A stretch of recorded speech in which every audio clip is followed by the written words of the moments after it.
Merci de nous faire confiance pour vous informer, Madame, Monsieur. Bienvenue à cette session d'information.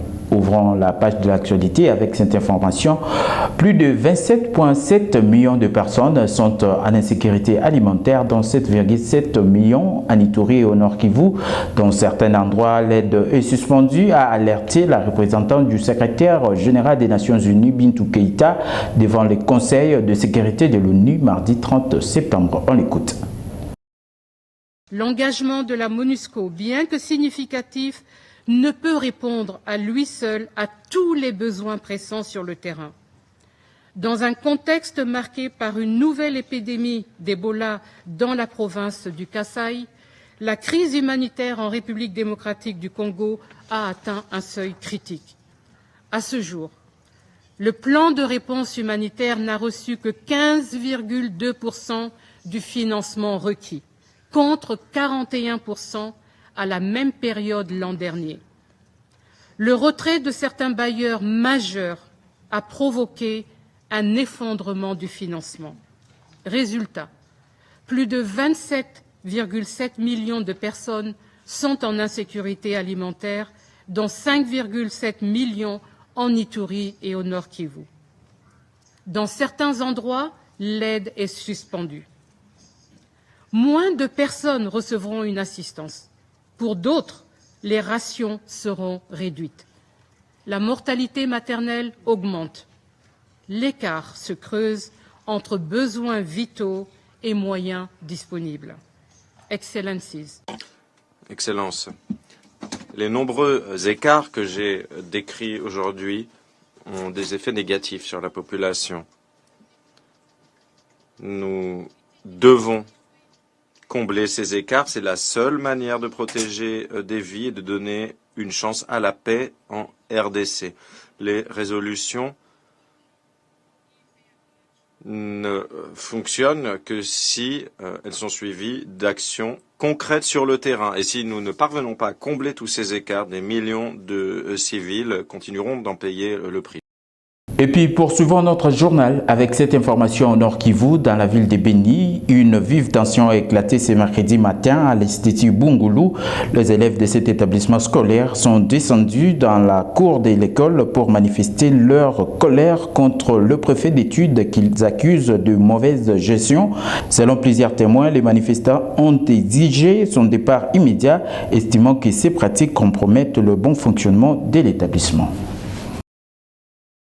L'actualité, c'est aussi la chef du gouvernement, Judith Suminwa, en itinérance dans le Congo central, constate l'avancement des travaux de la route Manterne Tchela-Singini.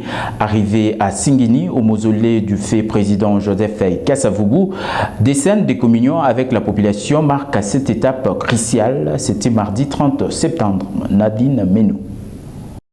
Poursuivant sa tournée d'itinérance dans la province du Congo central, la première ministre Judith Suminwa est arrivée à Singini où se trouve le mausolée du premier président de la République démocratique du Congo qui est l'un des pères fondateurs de la nation, Joseph Kasavubu. Accompagnée de plusieurs élus de la province du Congo central, la chef du gouvernement a trouvé des mots justes pour justifier sa présence à Singini. Ce qu'a été le président Kasavubu en termes d'humilité, en termes de gouvernance, de sagesse, je pense que ça ne peut que m'inspirer d'être venu ici et de pouvoir suivre la voie. Je crois que pour moi c'est ça le plus important aujourd'hui, suivre cette voie de bonne gouvernance, de travailler pour le bien-être de la population. Soulignant par ailleurs que la première ministre a procédé à une inspection minutieuse de différents travaux, chose qui confirme la matérialisation d'une promesse faite par le chef de l'État, Félix-Antoine Tshisekedi Tshilombo. La population en liesse a exprimé sa satisfaction et sa gratitude de voir l'engagement de l'État se concrétiser.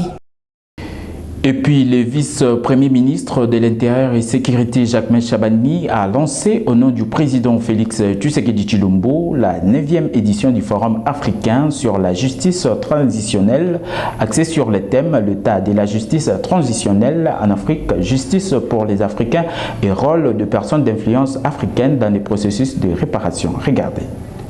Ces assises de haut niveau sont organisées par l'Union africaine, la Commission institutionnelle d'aide aux victimes et d'appui aux réformes, le ministère congolais des droits humains, le FONAREV, l'Union européenne et plusieurs autres partenaires. Dans son allocution, Jacques Chabani-Luko a souligné que la réparation n'est pas seulement une question de justice, mais aussi de dignité et de respect pour les victimes. Il est crucial de renforcer les mécanismes africains de réparation adaptés aux besoins spécifiques des victimes avec une approche globale qui prend en compte les aspects physiques, psychologiques et sociaux de la violence sexuelle, a-t-il déclaré. De son côté, le ministère congolais des droits humains Samuel Mbemba a insisté sur les caractères inédits de la tenue de ces forums en RDC. La dignité ne se décrète pas, elle se restaure.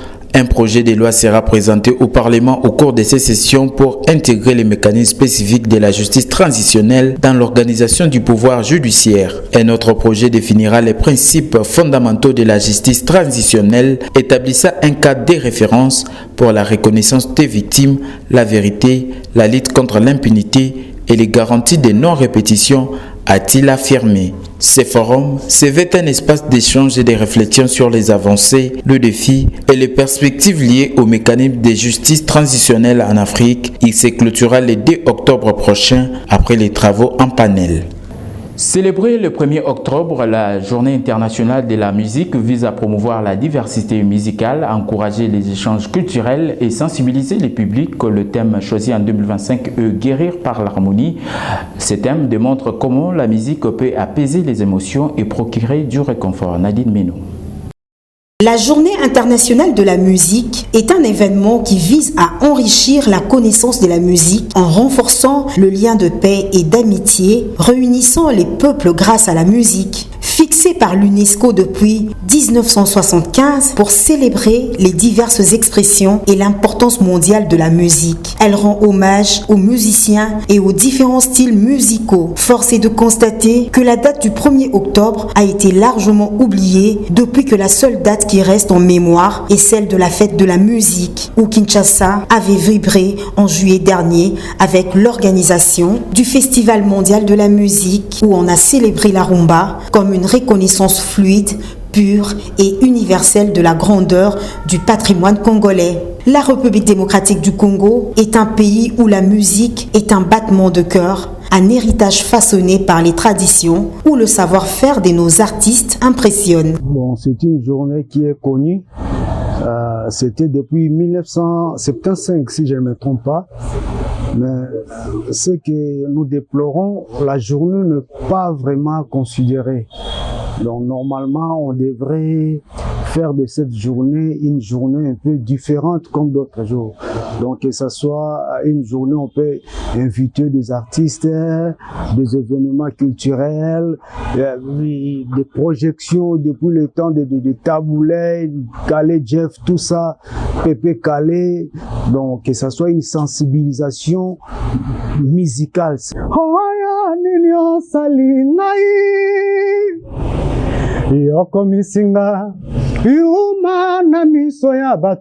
Certains observateurs avertis relancent le débat sur l'industrie musicale et la politique de sa promotion culturelle. La musique profane, musique urbaine, la rumba, c'est bien makasi. Ingrid maman, umame chérie, Ingrid nangana lingaka kobenga bébé. Son thème 2025 met en avant le pouvoir de la musique pour favoriser le bien-être émotionnel, réduire le stress et renforcer l'unité sociale en utilisant la mélodie et le rythme comme l'outil pour surmonter les défis personnels et sociétaux. Parlons à présent santé dans ce journal. Le ministère provincial de la santé dans la ville de Kinshasa, Dr Patricia Ngongo, a annoncé des mesures strictes visant à endiguer la propagation de maladies liées à l'insalubrité alimentaire et à encadrer la vente et manipulation des denrées alimentaires dans la capitale. Regardez.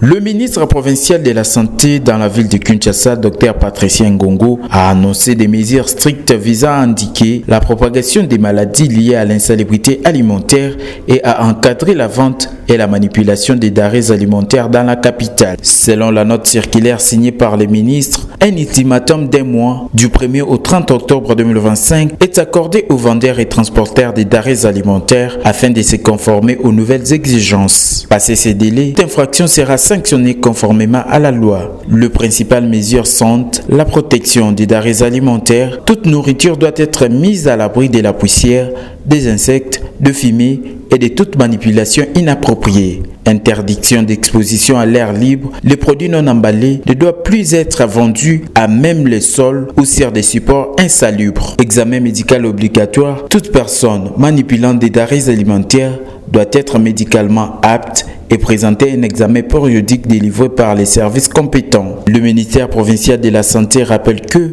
ces mesures visent à assurer la sécurité sanitaire de la population. Les autorités insistent sur le rôle de chacun dans le respect de ces normes et avertissent que tout contrevenant sera confronté à la rigueur de la loi.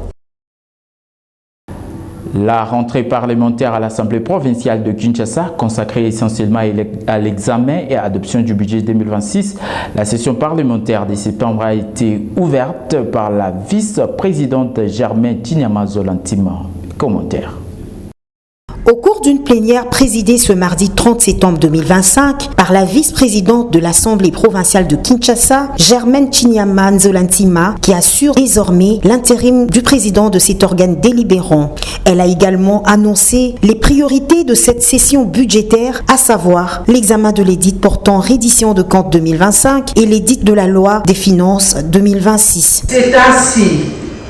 C'est aussi pour moi l'occasion, chers collègues, de vous souhaiter un bon retour au sein de cet hémicycle après 3 mois de vacances parlementaires au cours desquels chacun d'entre vous a eu l'opportunité de se rapprocher des réalités de sa circonscription électorale. Du haut de cette tribune, je profite de la solennité de cette cérémonie pour rendre hommage mérité à son Excellence Félix Antoine Tshisekedi Tshilombo, président de la République, chef de l'État, commandant suprême des forces armées et de la police nationale congolaise. Après 3 mois de vacances, les députés provinciaux de Kinshasa ont renoué avec le chemin de l'hémicycle de la capitale congolaise dans le cadre de l'ouverture de la session parlementaire de septembre 2025, une session purement budgétaire. Dans son allocution, Germaine Chinyama Nzolantima a appelé ses élus provinciaux à aborder cette nouvelle session avec énergie et détermination pour répondre aux attentes de la population kinoise.